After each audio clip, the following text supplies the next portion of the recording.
Hello, my name is Thomas Maunders and I'm a Senior Ex-Firms Keeper here at Whipsnade Zoo.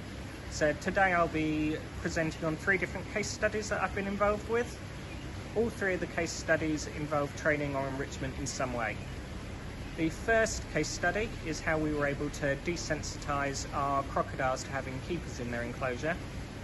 Our second case study is how we used enrichment to reduce and ultimately eliminate a repetitive behaviour in one of our turtles. And the third case study is how we were able to train our crested partridge in a mixed taxidermy exhibit and how this helped with their management and monitoring their health. As I said in my introduction, this first case study is about desensitising and training our West African dwarf crocodiles. These are our 2 female West African dwarf crocodiles who are 5 years old. They were the first crocodiles to be born at Whipsnade Zoo in 18 years and were raised by their parents. This is slightly unusual as traditionally crocodile eggs will be hatched and raised by keepers. We've faced a lot of difficulties in getting this training program started, but this changed around 2.5 years ago. Some of the difficulties we've faced include the crocodiles being caught up for enclosure moves and health checks. When this happened, it reinforced their negative reactions towards us keepers. Having the crocodiles raised by their parents also added to our difficulties as it made them nervous of keepers entering their enclosure. When the crocodiles were moved or spooked, it could cause them to go off their food for up to 3 months. This is why when we started to try and desensitise the crocodiles, we had to offer them food over the glass as they would dive to the bottom of their pool when we entered the enclosure. This was our first step in desensitising the crocodiles to the presence of keepers and to getting them to accept food from us. The desensitisation process took months and a lot of patience. We ended up spending months just sitting with the crocodiles in their off-show pen for 10 to 15 minutes a day. When we were at a stage where we thought we could start interacting with the crocodiles, we introduced a recall. When we started this recall behaviour, we were still having to feed the crocodiles from outside the enclosure using an 8-foot pair of feeding tongs. The recall behaviour at that stage could take 10 to 20 minutes for the crocodiles to come over. Over the next few months, we were able to move so that we could stand at the door of their enclosure with the 8-foot feeding tongs and feed them there. Once we reached that stage, we were able to move into the enclosure and feed them from 3-foot pair of feeding tongs in just a matter of weeks. You can also see from the video that the recall time has significantly reduced. Since that point, our training has progressed really well, and we're now able to target, station and weight train our individuals. This doesn't mean it's been smooth sailing since we were able to desensitise them, as we've still had issues when catching them up. However, we are now trying to crate train them to make this process safer and less stressful for all involved. We've also recently experienced interpersonal issues between the 2 crocodiles as they are starting to mature. However, this is something that we are watching closely as it could cause longer term problems with their training and management. I wanted to end this case study with a video of some enrichment we do, as it's not often spoken about and leads me really nicely into our next case study. The video that you are watching is of a big carcass feed for our crocodiles. We have noticed this helps the 2 crocodiles work together to tear chunks of meat off. It also builds and uses muscles that they don't use in smaller feeds, as well as allowing them to perform natural behaviours such as a death roll. So this is my second case study, which I've titled The Turtle That Turns. This is because we had a box turtle that was showing a repetitive behaviour in which he would spin in tight circles after his enclosure was cleaned. So to give you a brief overview of this case study, only one individual in the collection was showing this repetitive behaviour, and although initially noticed in October 2015, it wasn't until September 2016 that it was realised that this was a repetitive behaviour. The reason this took so long to notice and for us to realise it wasn't just a one-off behaviour is because the turtle only performed the behaviour after keepers had left the room. After speaking to other keepers that have historically worked on this section, we were able to trace the behaviour back to at least 2012.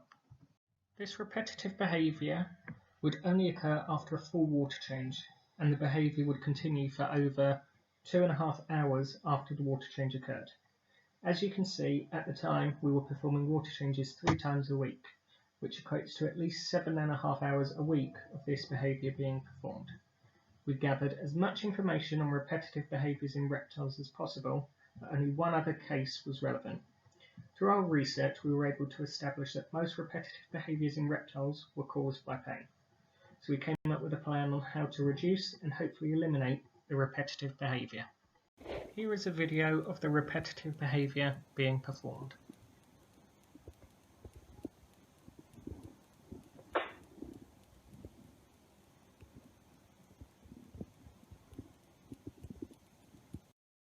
We didn't believe the cause of the behaviour was pain, as it was only occurring after a specific event. We did notice that the skin on the leg was slightly abnormal looking, but this was later ruled out as a result of the behaviour and not a cause. We gave the turtle a full health check anyway to ensure it wasn't pain related, and we took blood samples and x-rays too. The health check showed that he was healthy, but we decided to administer pain relief 24 hours before a water change to see if it stopped the behaviour occurring. It did not. Some of the techniques we used before we tried enrichment to reduce the repetitive behaviour. We tried these techniques multiple times and monitored each one closely to see if it had any effect. The first technique was to use a black barrier to keep the turtle on the land and prevent him from seeing the water change happening. This didn't stop the behaviour, as he started the behaviour within 2.5 seconds after entering the water. The second technique used was a see-through barrier so that he could see the water change happening but wasn't in the water whilst it was happening. The third technique involved us removing the turtle completely from the enclosure, however he was still performing the behaviour within seconds of being back in the water.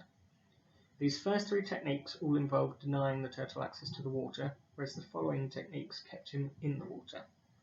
The fourth technique involved us matching the water temperature of the new water to the old water.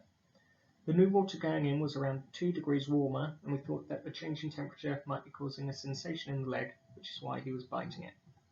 In the fifth technique, we allowed the water to stand for 24 hours before adding it to the enclosure to ensure that any chlorine would have dissipated. The sixth technique was to offer the turtle food directly after the water change, however the turtle would perform the repetitive behaviour before feeding.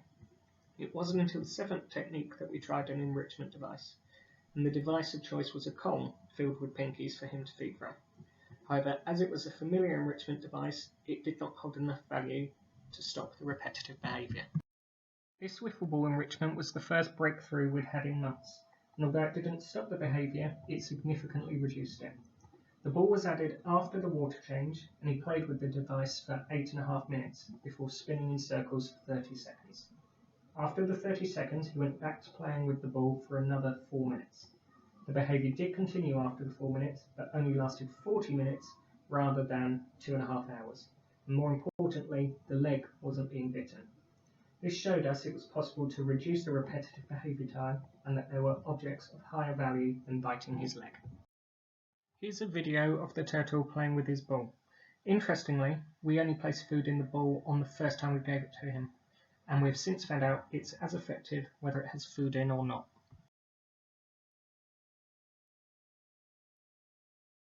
The final solution was the most simple of all. We added an external filter to the enclosure, which reduced the amount of water changes needed.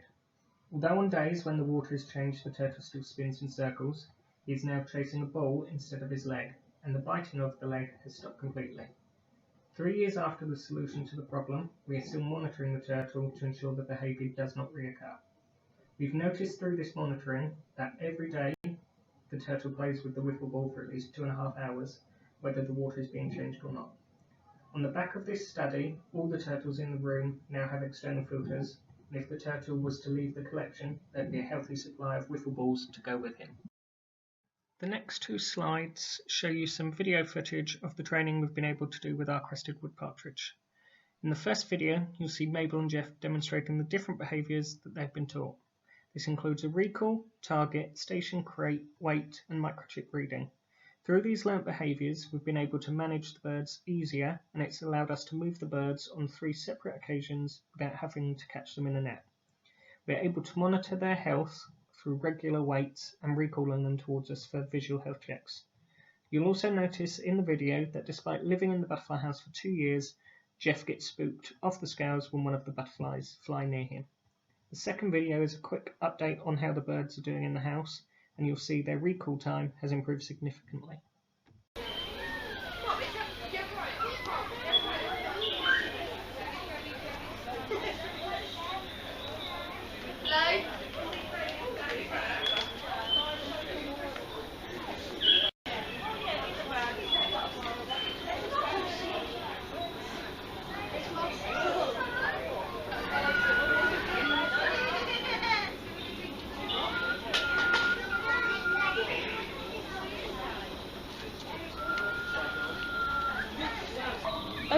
friends coming. There they come. Got him. No, that one's too blurry. I'm getting to go in, herding them in.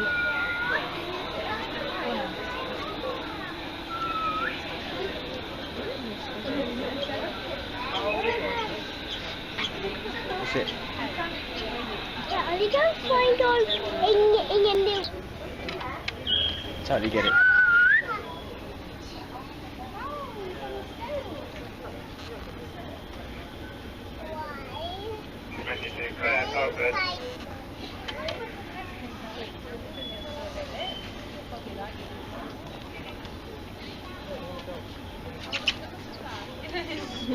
Butterfly with them on a day-to-day basis. There's no reason why that should have scared you.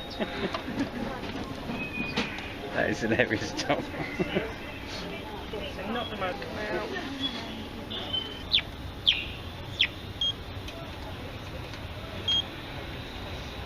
Got it, well done.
Thank you very much for listening, and I look forward to answering any questions you may have.